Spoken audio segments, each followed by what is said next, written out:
After watching the play A Midsummer Night's Dream, many spectators were left wondering what happened to the characters. Did their love story continue? Did they live happily ever after? Did they have any children?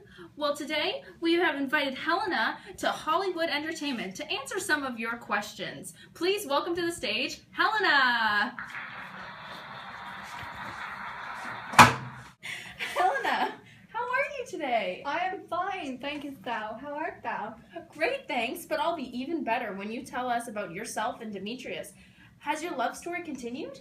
It hath continued, and Demetrius and myself art well and joyous. Our marriage hath very much brought us closer, and we art more in love now than we ever was.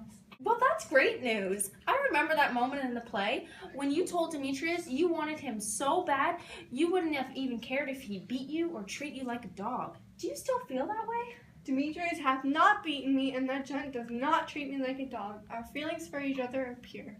That gent loves me completely. That moment in the play was just a rough patch, and we are much better now. I'm very happy to hear that. How was your relationship with your best friend Hermia?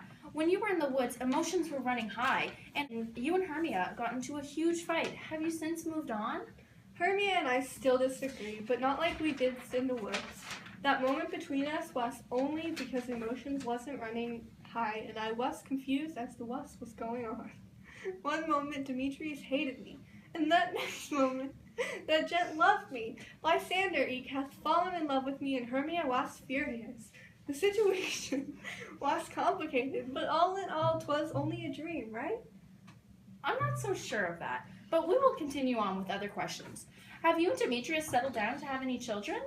No, I'm not to hast an issue. I am not an advocate mother like Hermia. That lady family is nothing but perfection, and I would never be able to replicate that. Demetrius would like children, but that gent respects my decisions for now. I'm sorry to hear you feel that way. I'm sure you would be an amazing mother. Not all mothers are the same. Let's go back to that funny moment in the play, when your wedding, and the performance of Pyramus and Thisbe. Wasn't that hilarious? The performance was entertaining, but I wouldn't have much or rather a romantic performance between a sir and a mistress, not between two men. But I did add humor to the scene. The play felt well performed with such little resources those gents had. I see. Well, unfortunately, that's all the time we have today. Thank you so much for coming out to Hollywood Entertainment tonight and answering a few burning questions from viewers. Within this wall of flesh, there is a soul that counts thee its creditor for having me. Give a big round of applause. Thank you, Helena. It's been a pleasure.